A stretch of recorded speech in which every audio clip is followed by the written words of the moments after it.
Hello everyone, welcome to Python Life YouTube channel. Python Life YouTube ఛానల్లో basic to advanced Java programming అనేటువంటి కోర్సును మనం launch చేస్తున్నాం. ఈ కోర్సుకు సంబంధించినటువంటి సమ్ ఫ్రీక్వెంట్లీ ఆస్క్డ్ క్వశ్చన్స్ అయితే ఇక్కడ మనం డిస్కస్ చేస్తున్నాం. మరి ఏంటి ఆ ఫ్రీక్వెంట్లీ ఆస్క్డ్ క్వశ్చన్స్ అంటే what is Java what is Java so here we have a one definition. ఇది ఒక్కటే డెఫినేషన్ ఇదే అని కాదు. ఇక్కడ జావా అనేటువంటి దాని గురించి మనం చాలా డిస్కస్ చేయొచ్చు. Java is an interpreted object oriented high level platform independent programming language. మరి ఇప్పుడు ఇక్కడ మనకి దీని గురించి మనకి ఏం అర్థం కాలేదు. జావా అనేటువంటిది ఏమని చెప్తున్నాం? And interpreted object oriented high level platform independent platform independent ఓకేనా ప్రోగ్రామింగ్ లాంగ్వేజ్ అని చెప్తున్నాం. మరి ఇంటర్ప్రిటెడ్ అంటే ఏంటి అంటే ఏదైనా ఒక లాంగ్వేజ్ అనేటువంటి దాన్ని మనం ఏ లెవెల్లో రాస్తామండి అంటే హై లెవెల్లో ఓకేనా రాస్తాం.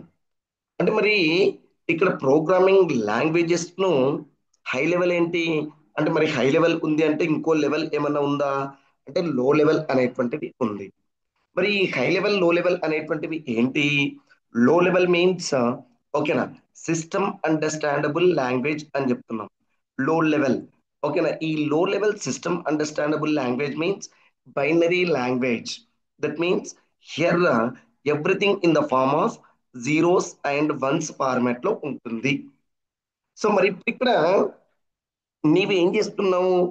నీకు ఈ జీరోస్ అండ్ వన్స్ అనేటువంటిది ఈ కోడింగ్ అనేటువంటిది నీకు తెలియదు. నీకు తెలిసినటువంటిది ఏంటి అంటే జనరల్ గా ఓకే నార్మల్ ఇంగ్లీష్ అనేటువంటిది నీకు తెలుసు. మరి నీ ప్రోగ్రామింగ్ అనేటువంటి దాన్ని దేంట్లో రాస్తున్నావు అంటే నార్మల్ ఇంగ్లీష్ లాంగ్వేజ్ లో రాస్తున్నావు. మరి normal English should not understand by this system. మరి ఈ సిస్టమ్ కు ఏం తెలుసు అంటే it knows only zeros and once. ఇప్పుడు నువ్వు ఏం చేస్తావు? ఒక సోర్స్ కోడ్ అనేటువంటి దాన్ని రాస్తావు. మరి ఈ సోర్స్ కోడ్ అనేటువంటిది ఏ లెవెల్లో ఉంటుంది అంటే హై లెవెల్లో ఉంటుంది. High level means user understandable programming language. High level అనేటువంటిది ఏంటి? యూజర్ అండర్స్టాండబుల్ అంటే మనకు తెలిసినటువంటిది, మనం కంఫర్టబుల్ గా రీడ్ చేయాల్సినటువంటి ఫార్మాట్, మనము ఈజీగా అర్థం చేసుకునేటువంటి ఫార్మాట్ ని ఏమని చెప్తున్నాం? హై లెవెల్ అని చెప్తున్నాం. మరి నీ సోర్స్ కోడ్ అంతా ఎట్లా ఉంటుంది? హై లెవెల్లో ఉంటుంది. మరి this high level should not be understand by the computer. ఇప్పుడు దీన్ని దేంట్లోకి కన్వర్ట్ చేయాలి? లో లెవెల్లోకి కన్వర్ట్ చేయాలి.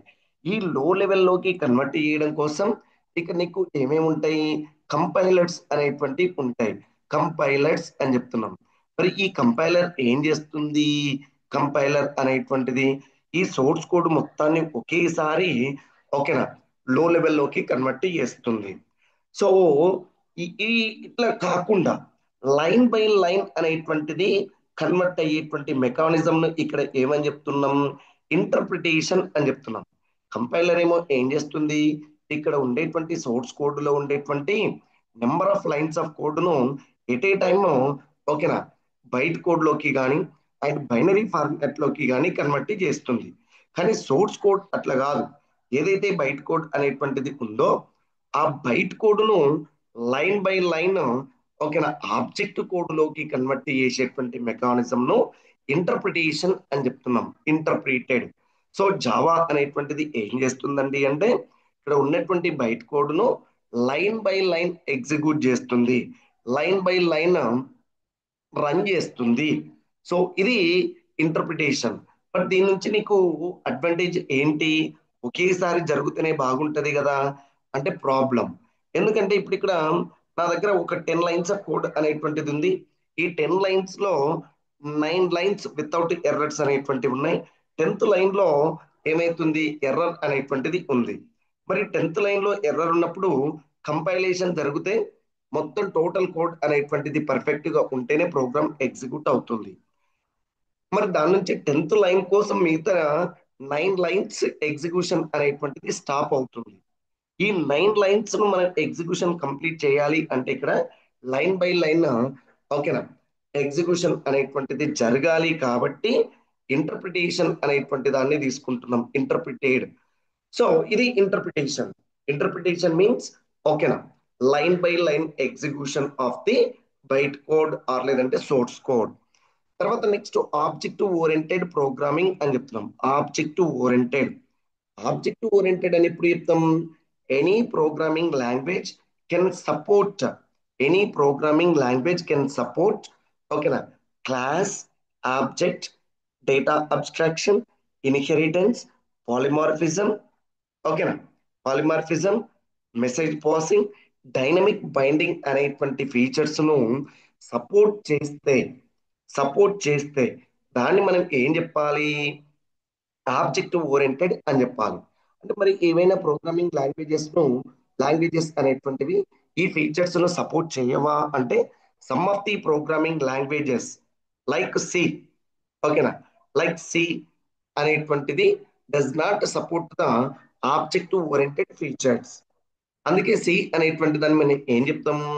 ప్రొసీజరల్ ప్రోగ్రామింగ్ లాంగ్వేజ్ అని చెప్తాం. సో ఆబ్జెక్టివ్ ఓరియంటెడ్ మీన్స్, ఓకేనా, here the program, the programming language, which is the programming language can support class, ఓకేనా, class అనేటువంటిది కానీ, ఆబ్జెక్ట్ అనేటువంటి కానీ, ఓకేనా, ఆబ్జెక్ట్, ఓకేనా, ఇన్హెరిటెన్స్ ఇన్హెరిటెన్స్, పాలిమార్ఫిజం, ఓకేనా, పాలిమార్ఫిజం, ఓకేనా, and dynamic binding, message passing, encapsulations. ఈ ఫీచర్స్ ను అబ్స్ట్రాక్షన్, ఈ ఫీచర్స్ ను సపోర్ట్ చేస్తే దాన్ని మనం ఏమని చెప్తున్నాం? ఓకే, ఆబ్జెక్ట్ ఓరియంటెడ్ అని చెప్తున్నాం. అండ్ హై లెవెల్ ఆల్రెడీ మనం డిస్కస్ చేసినాం. High level is nothing but, ఓకేనా, so here the language which is understand by the programmer easily, so that is called high level. And platform independent, that means platform independent means, okay, here the application should be developed in any operating system. అంటే మరి ఏంటి application అంటే? Any Java application, any Java application that can be implemented in any operating system like Windows operating system, Linux operating system, ఓకేనా, Solaris, Mac operating systems. ఇట్లా మనకు different different operating systems అనేటువంటివి available గా ఉన్నాయి. So దీంట్లో for example ఇప్పుడు నేను దేన్ని యూజ్ చేస్తున్నా? విండోస్ ఆపరేటింగ్ సిస్టమ్ అనేటువంటి దాన్ని యూజ్ చేస్తున్నా. అంటే నా అప్లికేషన్ దేంట్లో రన్ అవుతుంది ఇప్పుడు? విండోస్ ఆపరేటింగ్ సిస్టమ్ లో, ఓకేనా, నేను డెవలప్ చేసిన. బట్ ఆ డెవలప్ చేసినటువంటి అప్లికేషన్ ను మనం ఆపరేటింగ్ సిస్టమ్ లో ఎనీ ఆపరేటింగ్ సిస్టమ్ లో ఏం చేయొచ్చు? రన్ చేయొచ్చు. దీన్ని అంటే without modification Windows operating system నుంచి లైనెక్స్ కానీ, అండ్ సోలారిస్ కానీ, అండ్ ఏంటి మ్యాక్ ఆపరేటింగ్ సిస్టమ్స్, ఇట్లా ఏదో ఒక operating system, any operating system లో మనం రన్ చేసేటువంటి మెకానిజం ను ప్లాట్ఫామ్ ఇండిపెండెన్స్ అని చెప్తున్నాం. అంటే ఇక్కడ జావా అనేటువంటి దానికి స్పెసిఫిక్, ఈ పర్టికులర్ ఆపరేటింగ్ సిస్టమే, ఈ పర్టికులర్ ఎన్విరాన్మెంటే, ఈ పర్టికులర్ కాన్ఫిగరేషన్ ఉన్నటువంటి సిస్టమే కావాలనేటువంటి రెస్ట్రిక్షన్స్ లేవు అని చెప్తున్నాం. That is called platform independence అని చెప్తున్నాం. అండ్ దిస్ ప్రోగ్రామింగ్ లాంగ్వేజ్ అంటే జావా, ఓకేనా, developed by jams Gosling in the year of 1991, ఓకేనా. So when he was working on Sun Microsystems, and later on, okay, na, Java is acquired by Oracle Corporation and చెప్తున్నాం. Once, what is Java means? Java is an interpreted, object-oriented, high-level platform independent programming language. So this is about Java definition. Okay, so and మనం ఈ కోర్సుకు సంబంధించినటువంటి, okay, ఈ కోర్సుకు సంబంధించినటువంటి so batch అయితే launch చేస్తున్నాం, స్టార్ట్ చేస్తున్నాం.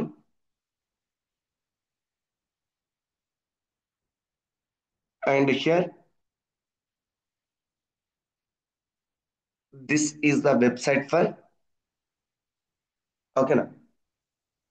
Basic to advance Java programming, and here we are covering huge syllabus, huge syllabus. This is the syllabus we are going to cover in our 2 months of period. Here we added the most advanced concepts like JDBC and AWT, Java applets, servlets, Spring Boot. These things we added. And ఈ కోర్సుకు సంబంధించినటువంటి fee structure is available. And ఇదంతా మనం ఎక్కడ చూసుకోవచ్చు? pythonlife.in/java -programming -telugu.html అనేటువంటి website లో available గా ఉంది. అండ్ ఓకేనా, జావా అనేటువంటిది ever green, ever green. So some of the programming languages trending in that particular period of time only. But Java అనేటువంటిది ఎవర్ గ్రీన్. నీవు జావా అనేటువంటిది నేర్చుకుంటే ఓకేనా, నీ లైఫ్ అనేటువంటిది టర్న్ అవుతుంది. I wish you all the best. Thank you.